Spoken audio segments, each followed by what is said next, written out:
Hey everyone, this is Derek here, and today we're going to be comparing the two main types of L1R1 triggers that have become very popular in the past month or so. So I unboxed this pair of mechanical L1R1 triggers about a month ago, and it quickly became my most popular video ever, which is crazy. And a good number of the comments on that video were asking me to compare this type to the other type of L1R1 trigger that's out there, and I call them the contact triggers.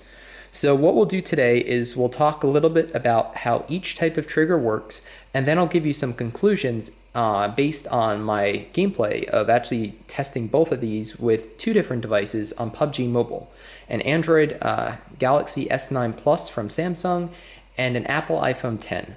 So first up, we'll start with the mechanical triggers. I call them the mechanical ones because you actually have to push down, and when you're pushing down here, it's actually pushing on your screen with this small conductive circle pad. So that's how these actually work. So you push down on this lever here, and then that pushes up on this one, which then pushes down on your screen. So I call them the mechanical triggers because, like I said, you can actually you can rest your hand on them like this, and you're not going to fire or use whatever, jump or whatever you set these to. But you're not going to do anything until you actually push it down enough for that conductive pad to make contact with your screen.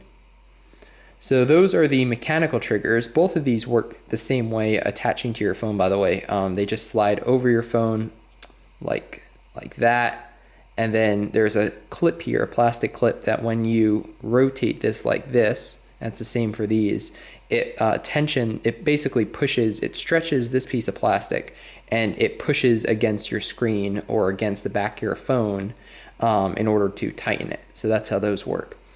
So those are the mechanical triggers, and here are the contact triggers. So we'll take a look at those quick. And the contact triggers, what differentiates them the most is that they have no moving parts.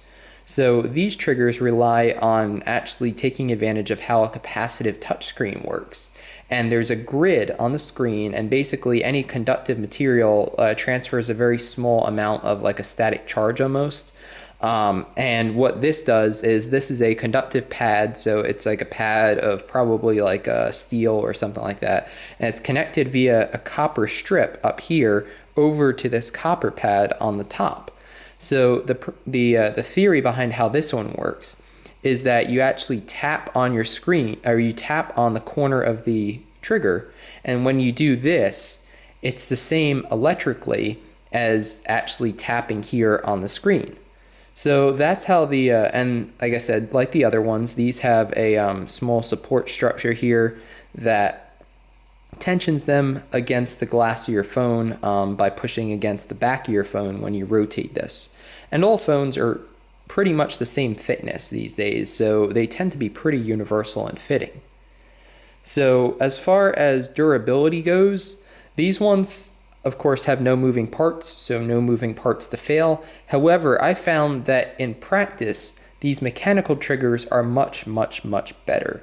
To the point that I'm not even going to leave a link below for these because I don't think they're worth purchasing. At least they weren't for me. It might be because I have glass screen protectors on both of my devices, and some people said that they could interfere with proper operation. But I'll put up a gameplay video in a day or two just for fun, showing you how awful these perform. So the contact triggers, that's the reason I haven't put up a gameplay video yet. And it's because, well, I can't really get a good one because they seem to glitch out after a couple minutes of use. It seems like the static either builds up or something happens, and the phone thinks that the screen is being constantly pushed there, whether or not I'm touching this or not. So when that happens, well, you can't really do anything because if you have it set to fire, you're just going to keep firing your gun into nothing, which is useless. And like I said, they just haven't worked well for me. I did buy a replacement pair and the same issue happened, so I'm pretty confident in saying that the issue isn't with this particular pair of contact triggers, it's just with the overall design.